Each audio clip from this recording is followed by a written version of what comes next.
Buenos días, mi nombre es Carlos Ariel Cornejo Cardeña y este es mi proyecto integrador para la materia de diseño de planta 1. Bueno, como primer punto, explica qué es el método de la planeación sistemática de la distribución, así como sus fases. Explica un enfoque organizado para diseñar la disposición física de las instalaciones. Sus fases son el análisis de requerimientos. Esta fase en sí es donde se recopilan y analizan los requisitos y objetivos del proyecto de distribución. Consideran aspectos como el tipo de producto o servicio a distribuir. Otra de sus fases es la generación de alternativas de diseño. Estas exploran y desarrollan diferentes opciones para la disposición física de las instalaciones. Esto implica la creación de varios diseños. La tercera fase es la evaluación y selección de alternativas. Se evalúan las alternativas de diseño en función de los criterios predefinidos, por ejemplo, la eficiencia operativa, el costo, seguridad. La etapa de la implementación de diseño seleccionado. Esta es una vez que se selecciona el diseño óptimo, se procede con el proceso de implementación y esto implica ejecución de actividades como la adquisición de equipo y material. Eso también incluye la capacitación de personal y la reorganización de la infraestructura. Y finalmente, la última etapa es el mantenimiento y mejora continua. Esta fase implica el monitoreo constante del rendimiento del diseño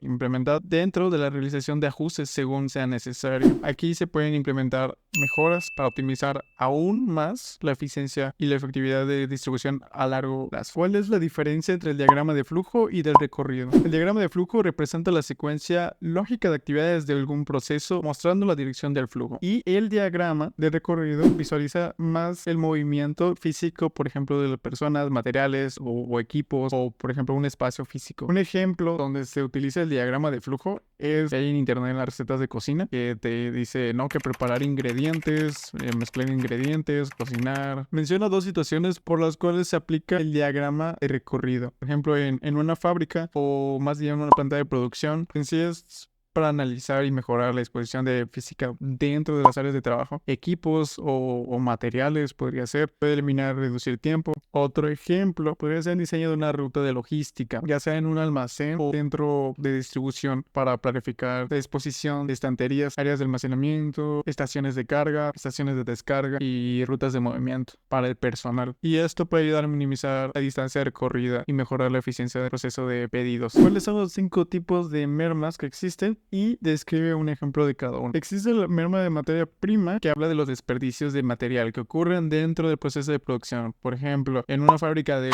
muebles, los recortes que se hacen de la madera que no se utilizan es parte de la materia prima. Luego está merma de tiempo, y eso se refiere a la pérdida de tiempo durante el proceso de producción. Un ejemplo es una línea de ensamblaje de automóviles. El tiempo que los trabajadores pasan esperando la entrega de piezas necesarias constituye una merma de tiempo. Luego está merma de mano de obra, y ese tipo de merma se produce nada más cuando hay ineficiencias en la utilización de la mano de obra, como movimientos innecesarios o tareas redundantes. Y un ejemplo de ello podría ser en un almacén, si los trabajadores tienen que realizar múltiples viajes para recoger materiales, se produce tipo de merma de mano de obra. Luego está merma de energía, y a esto se refiere en el desperdicio de recursos energéticos durante el proceso de producción. Un ejemplo es una planta de fabricación, el uso excesivo de electricidad debido a equipos mal ajustados o ineficientes. Luego, merma de espacio, y esta se produce cuando no se utiliza eficientemente el espacio disponible que hay en una instalación. Por ejemplo, en un almacén, si el espacio de almacenamiento no está organizado de manera óptima, se desperdicia. Bien, finalmente, ¿cómo influye la gravedad en el manejo de material?